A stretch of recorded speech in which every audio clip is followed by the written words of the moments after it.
First contact gone wrong. The observation deck of the UES Tranquility offered Ambassador Elena Chen an unobstructed view of the galactic conclave's orbital station. The massive structure hung against the backdrop of Proxima Helix, its crystalline spires and gravity rings glimmering in the light of twin stars. Beautiful and intimidating, precisely as intended. They designed it to make visitors feel small, remarked Captain Thomas Rivera, standing at parade rest beside her. Psychological warfare before negotiations even begin. Elena nodded, her reflection in the viewport showing a woman in her 50s with silver-streaked black hair pulled into a tight bun, wearing the midnight blue uniform of Earth's diplomatic corps. The oldest trick in the book, Captain. Make your negotiating partner uncomfortable before they said a word. Will it work on you? Rivera asked with a hint of a smile. After 30 years in diplomatic service, I've conducted treaties in the middle of radiation storms and signed peace accords while ankle-deep in swamp water. She straightened her jacket. A pretty light show won't throw me off my game. But privately, Elena felt the weight of this mission. Humanity had spent decades expanding through their corner of the galaxy, establishing colonies and trading posts, before finally catching the attention of the Conclave, the coalition of 27 advanced species that controlled 3/4 of known space. This meeting would determine whether Earth joined as an equal partner or became just another vassal state. We're receiving the approach vector now, announced Lieutenant Park from the communication station. Docking in 30 minutes. Elena turned from the viewport. Time for final preparations. Is our delegation ready? Yes, Ambassador, Rivera confirmed. Dr. Okafor has the scientific portfolio. Commander Wu is prepared to discuss military limitations. Ms. Diaz has the economic proposals and our contingency measures. Rivera's expression remained neutral. All in place. The Defiance and Steadfast are maintaining position at the agreed distance, weapons powered down but ready. Communication relays are set for instant transmission to Earth in case of diplomatic complications. Elena nodded. Let's hope we don't need them. The human race has waited long enough for a seat at the table. The Conclave's reception chamber was deliberately overwhelming. A vast amphitheater with ascending rings of platforms where representatives from dozens of species looked down upon the diplomatic party. The air was thick with unfamiliar scents, some pleasant, others decidedly not, and filled with the low hum of translation devices. At the center of it all stood the Circle of Five, the executive leadership of the conclave. The massive Krell delegate with its armored exoskeleton, the willowy Arlaxian with luminescent skin, the avian Trescian whose feathers shifted color with each movement, the insectoid Verax that communicated through pheromones and gestures, and the Xanthari representative, a being of quasi-physical energy contained within an environmental suit. Elena and her team were directed to a small platform barely large enough for the 5 of them.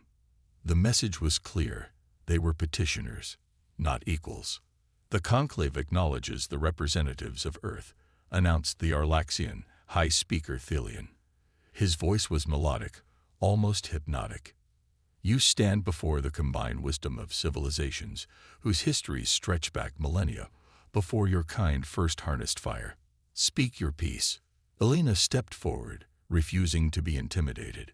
Esteemed members of the conclave, I bring greetings from Earth and her 17 colonies. For too long, our species have existed as neighbors without meaningful dialogue. We come seeking to change that, to establish formal relations, trade agreements, cultural exchanges, and mutual defense pacts. Curious, rumbled the Krell representative, Supreme Commander Gorak.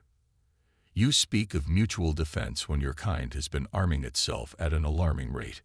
Our intelligence reports that human military production has increased by 300% in the last decade alone.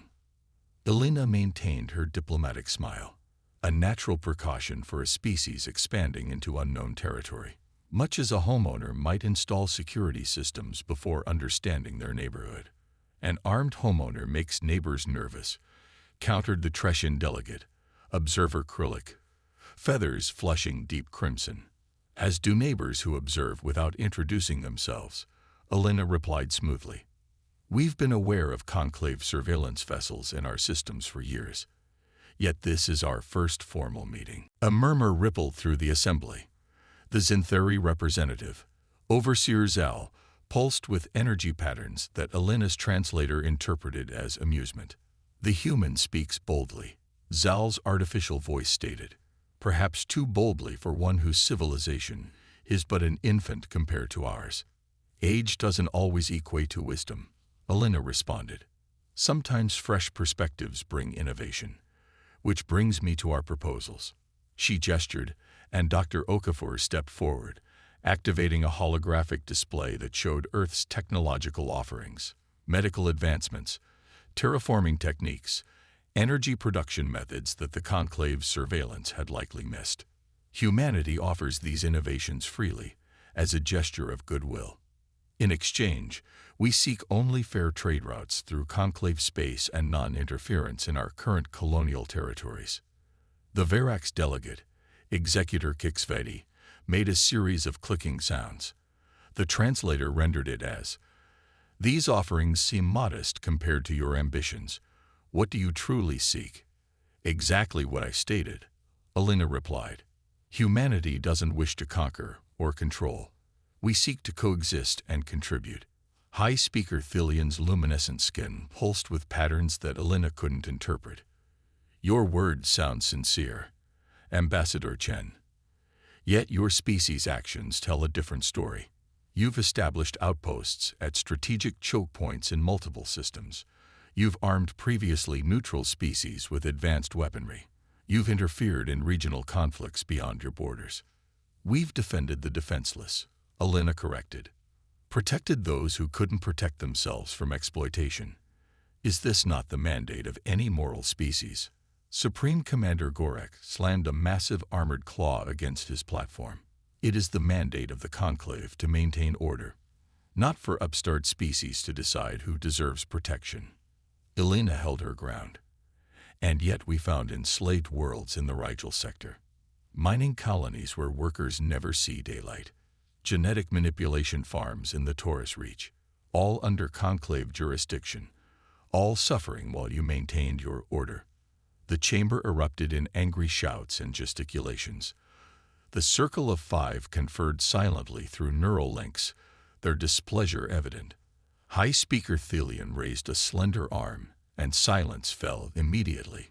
"You overstep, Ambassador. Humans have no understanding of the delicate balance we maintain across thousands of worlds. Your interference, however well-intentioned, threatens stability that has endured for millennia." "If stability requires suffering, perhaps it should be threatened," Elena replied, her voice carrying through the chamber.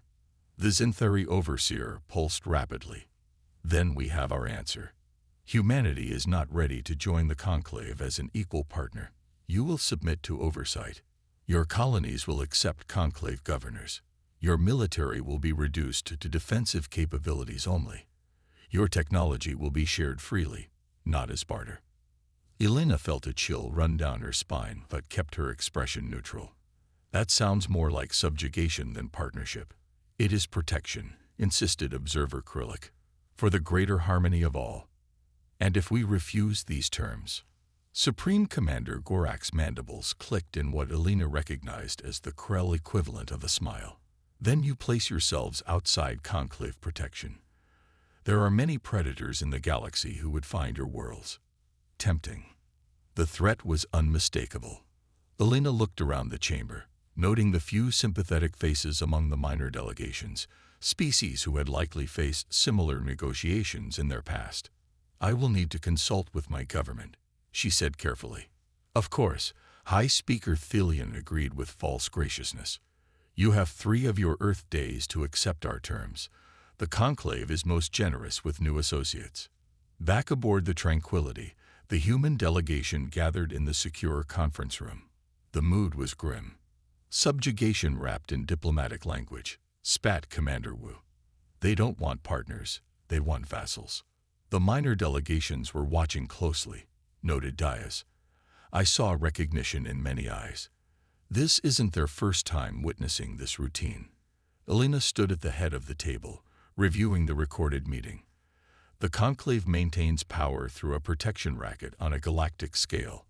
Join us, surrender your autonomy, and we'll keep you safe from threats they likely orchestrate themselves. What options do we have? Asked Dr. Okafor. Earth can't stand against 27 advanced civilizations if they unite against us.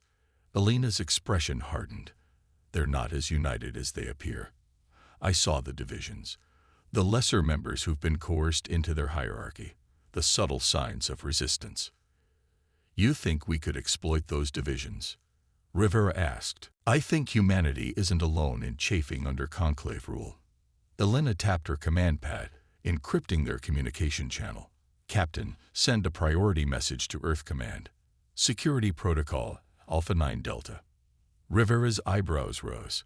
The last resort protocol. Ambassador. That's a contingency we hoped never to use. Yes. Elena looked each team member in the eye. But I've seen enough to know the conclave won't accept humans as equals. They fear our independence, our willingness to help others achieve their own freedom. They've been watching us longer than we realized, and they've already decided our fate. She squared her shoulders. So we activate the protocol. While I stall for time here, Earth prepares, not just for defense, but to offer an alternative to any who wish to break free from conclave control. You're talking about instigating a galactic civil war, whispered Okafor. I'm talking about standing for something more than survival, Elena corrected. Throughout human history, there have always been empires that demanded submission in exchange for peace, and there have always been those willing to say, if this is how you answer peace, then we choose resistance. Captain Rivera studied her for a long moment, then nodded sharply. Sending the message now, Ambassador. As the encrypted transmission beamed toward Earth, Elena returned to the viewport. The conclave station still glittered beautifully against the stars, a shining facade hiding rot within. She wondered how many other diplomats had stood where she stood, facing the same impossible choice. Hours later, as the delegation prepared for a second meeting, the alarm klaxons began to wail. Ambassador. Lieutenant Park's voice came through the intercom, tight with urgency. Multiple weapon signatures activating on the conclave station. They're targeting our escort vessels. On screen, ordered Rivera. The main display showed the Defiance and Steadfast maneuvering desperately as energy beams lanced out from concealed weapons ports on the supposedly diplomatic station. The Defiance took a direct hit to its propulsion system, atmosphere venting from the wounded vessel in a glittering plume. They're not even hailing them, muttered Rivera in disbelief. No warnings, no demands for surrender. Because this isn't about our ships, Elena realized with cold clarity. It's a message. For Earth. The Steadfast managed to fire off a spread of defensive countermeasures before a second barrage tore through its command section. The explosion bloomed silently in the vacuum, debris spinning outward in a deadly carousel. All hands to emergency stations, Rivera ordered, his voice steady despite the horror unfolding before them. Prepare for immediate departure. Belay that, Elena countermanded. They'll destroy us before we clear docking. Lieutenant Park, open all channels, maximum broadcast strength. Ambassador. Rivera questioned. If this is to be our last act, let's make it count, Elena said grimly. As Park nodded confirmation that the channel was open, Elena straightened her uniform and faced the camera. This is Ambassador Elena Chen of Earth, broadcasting to all listening stations.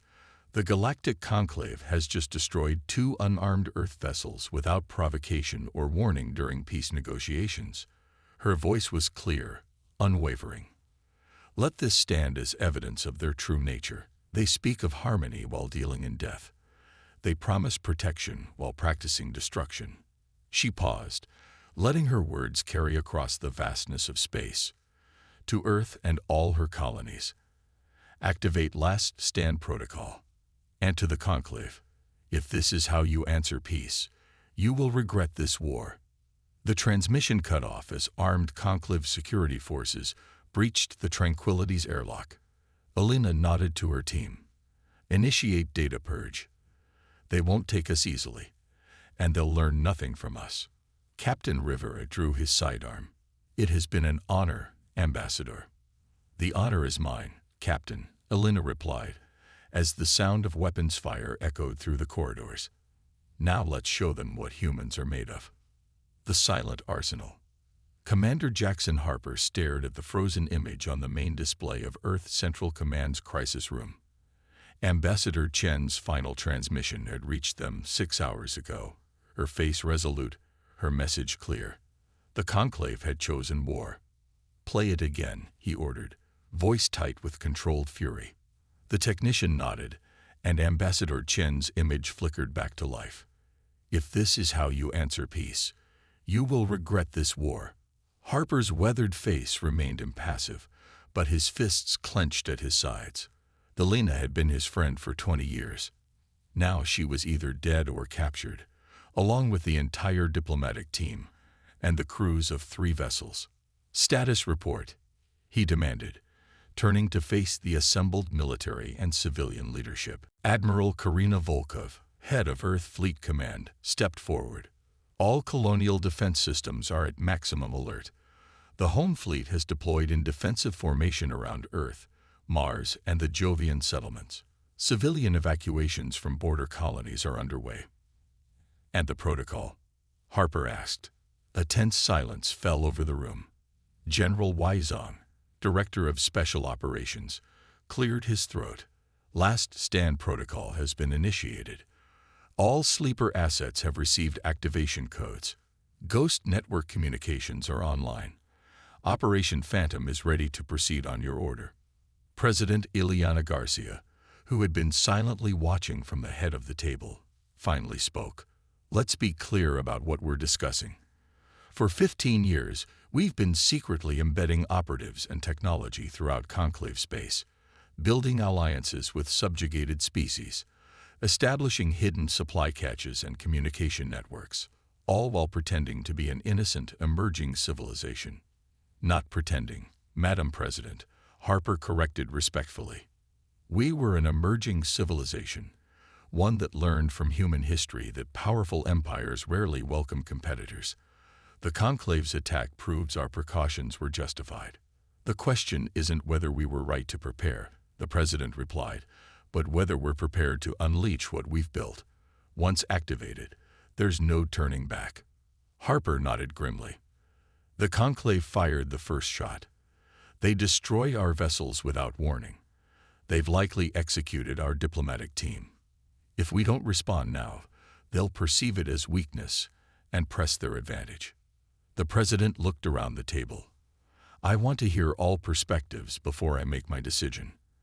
Admiral Volkov, can Earth's conventional forces withstand a Conclave invasion? Not indefinitely, Volkov admitted. Their technology exceeds ours in several key areas. They have numbers and established supply lines. We could mount a strong defense, but eventually, we would be overwhelmed. Dr. Oladil, your assessment from an intelligence perspective. The Director of Earth Intelligence Services tapped his data pad, bringing up a galactic map overlaid with probability matrices. The Conclave isn't as unified as they want us to believe. At least 7 member species joined under duress. Another 5 are providing resources and technology under exploitative terms. Their hegemony is maintained through fear and the appearance of overwhelming strength. So if that appearance were challenged, the President pressed. Multiple fracture points could emerge, Oladil confirmed, especially if previously subjugated species see an opportunity to assert their independence. President Garcia turned to Harper. And the Ghost Protocol provides that opportunity. That's exactly what it was designed for, Harper stated. We've spent 15 years identifying those fracture points and positioning assets to exploit them. Our agents have built relationships with resistance movements across Conclave space. We've provided covert training, technology transfers, and communication systems that the Conclave can't detect. He gestured, and a galactic map zoomed out to show dozens of blinking points across Conclave territory. These are our sleeper cells. Some are human operatives. Others are local allies. All are waiting for the activation signal. What exactly will they do when activated? Asked Defense Minister Ibarra, her expression concerned. Phase 1 is information warfare, Harper explained, broadcasting the truth about the Conclave's unprovoked attack, revealing evidence of their exploitation of member worlds. Phase 2 is targeted disruption of their military and communication infrastructure. Phase 3. He paused. Phase 3 is full-scale insurgency across multiple systems simultaneously. A heavy silence fell over the room as the implications sank in. We would be responsible for igniting conflicts across hundreds of worlds, the defense minister said quietly.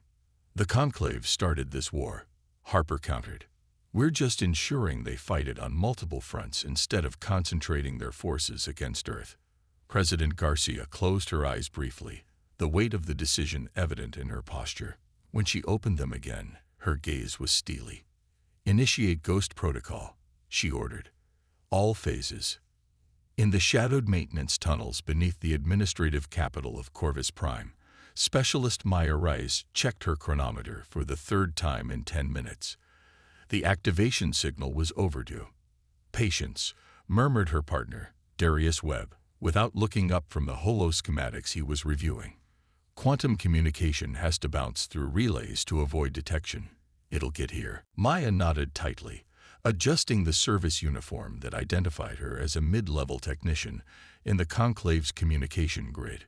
For 3 years, she and Webb had maintained this cover, working legitimate maintenance jobs while mapping the network's vulnerabilities and placing dormant splice nodes at critical junctions.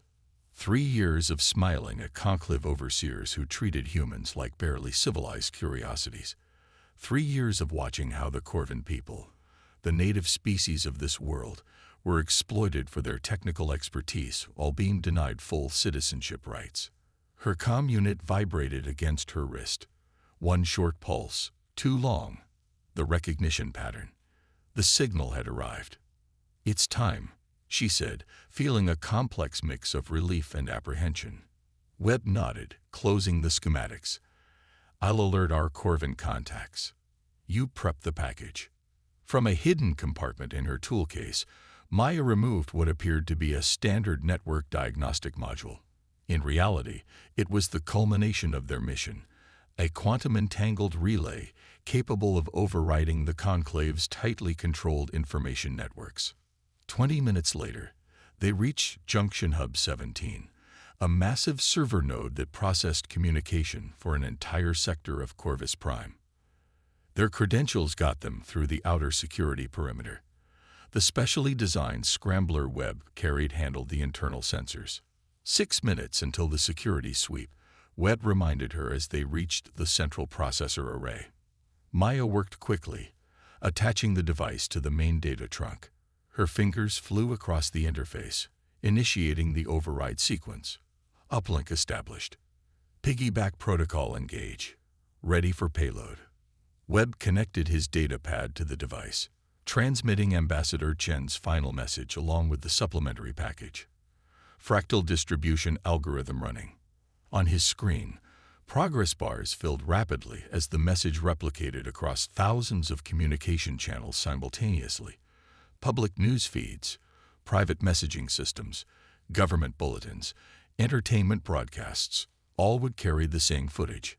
The Conclave's brutal attack on unarmed human vessels during peace negotiations, evidence of similar treatment of other species, historical records of promises broken and autonomy stripped away. Transmission complete, Maya announced. Self-masking protocols active. They won't be able to trace this back to the source. As they carefully withdrew from the junction hub, their comm units chimed with incoming messages, confirmation signals from other sleeper cells across the planet. Similar operations were being executed at this very moment on dozens of worlds throughout Conclave space. Phase 1 complete, Webb said grimly. Now we see how they respond.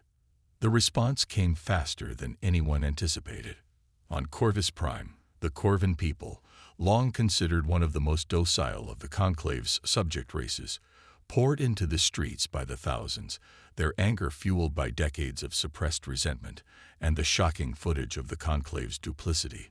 On Nexus Station, the massive trading hub that served as the commercial center for 3 sectors, merchants from a dozen species closed their shops and refused to process Conclave supply requisitions. On Tellus IV, the mining colony that provided rare minerals for Conclave weapon systems, workers sabotaged extraction equipment and barricaded themselves in the processing facilities. And in the Sentinel sector, where the Conclave maintained its largest military shipyards, 3 orbital platforms mysteriously lost power, leaving vessels under construction vulnerable and incomplete. In the High Council chamber on Conclave Prime, Supreme Commander Gorek slammed his armored appendage against the conference table, cracking its polished surface. "How is this possible?" he roared. "How could the humans have coordinated simultaneous disruptions across so many worlds?" High Speaker Thilian's luminescent skin pulsed with patterns of distress. This goes beyond simple retaliation. They'd been planning this for years. Embedding agents, building alliances, identifying vulnerabilities. While we watched them, Observer Krillic added, feathers shifting to a dull gray of concern, while we believed we were evaluating a naive species barely worth our attention. The human ambassador's final message has spread to 86% of Conclave worlds, reported Executor Kixvedi. Censorship efforts have been ineffective. Worse, it has served as a catalyst for dormant resistance movements. We're seeing coordinated actions that suggest advanced planning and shared resources. What of the human diplomatic team? Demanded Overseer Zal. Interrogation has yielded nothing useful, admitted Gorek. They were clearly compartmentalized. The ambassador herself activated a neural blocker before capture. She remains conscious but unable to access her own memories. Thilian's skin darkened with anger. This was never about diplomacy for them. They knew we wouldn't accept their terms. The entire mission was a provocation, designed to fail in a way that would justify their hidden agenda. Then we must crush them swiftly, Gorak declared. Before this contagion of rebellion spreads further, I've already dispatched the 3rd Fleet to the Sol system. The humans' homeworld will be reduced to ash as an example to others. The 3rd Fleet reports they're encountering difficulties, said Kixvedi delicately. What difficulties? Demanded Gorak. Navigation systems failing. Drive cores experiencing unexplained power fluctuations. Communication arrays detecting phantom signals that fragment their coordination. Sabotage, hissed Krillic. But how? Those ships never entered human space. They didn't need to, realized Zal, energy patterns shifting rapidly within his containment suit. The humans have been infiltrating our supply chains, our maintenance protocols, our update systems, placing dormant code and hardware that would only activate when specifically triggered. A cold silence fell over the chamber as the implications became clear. How deep does this infiltration go? Asked Thilian eventually. We don't know, admitted Kixvedi. We're running comprehensive diagnostics, but the scope of the problem. It could take weeks to identify all compromised systems. We don't have weeks. Gorak slammed his claw down again. Every moment we delay emboldens the resistance. We must strike the humans now with whatever forces we can trust, and risk spreading our forces too thin, countered Krillic. Already we're receiving reports of local garrisons facing coordinated attacks. 3 outposts in the Cygnus sector have gone silent. The shipyards at Proxima Station report widespread sabotage. The humans couldn't have done all this alone, Thilian said slowly. They must have allies. Species we believed fully integrated into the Conclave. Traitors, spat Gorak. Or visionaries, suggested Zal, earning glares from the others. Consider what we're witnessing. A species we dismissed as primitive has orchestrated a multi-system insurgency right under our surveillance. Perhaps we have underestimated them. Perhaps others recognized their potential before we did. You suggest we negotiate. After what they've done. Gorak's mandibles clicked in agitation. "I suggest we reassess," Zal replied calmly. The humans clearly prepared for conflict even while pursuing diplomacy. They anticipated our rejection and positioned assets accordingly. This level of strategic foresight deserves respect, if nothing else. "Respect will not restore order," said Thelian firmly. "Supreme Commander, you will consolidate our reliable forces and proceed with the attack on the human homeworld. Make an example of them that no other species will forget." Gorak nodded in satisfaction. "The attack force will depart within 12 hours. We will broadcast their destruction across all Conclave channels. The rebellion will wither when they see the fate of its instigators." In Earth's Crisis Command Center, Commander Harper reviewed the incoming intelligence with growing satisfaction. Holographic displays showed the status of Ghost Protocol operations across Conclave space, far more green indicators than red. "Phase 1 has exceeded expectations," reported General Zhang. "Information dissemination reached 86% of target populations. Public response metrics show widespread anger toward the Conclave leadership. Phase 2 is at 72% completion," added Dr. Oladel. "Critical infrastructure disruption has delayed their military response by an estimated 58 hours. Our allies in the Corvin resistance have successfully disabled 3 sector control hubs. The Tellarian underground has seized control of 4 supply depots." "And our losses?" asked Harper. 17 confirmed compromised cells," Zhang admitted, "primarily in heavily militarized sectors where Conclave response was fastest. However, our compartmentalization protocols prevented cascade failure." Harper nodded grimly. Each compromised cell represented agents who had likely been captured or killed, people who had lived undercover for years, waiting for this moment. The cost was high, but the results spoke for themselves. "The Conclave is preparing a direct assault on Earth," Admiral Volkov announced, studying the tactical display. "They're consolidating forces from 3 sectors. Estimated arrival in 48 hours. Earlier than we anticipated," noted Harper. "They're desperate to end this quickly." "Can our defenses hold?"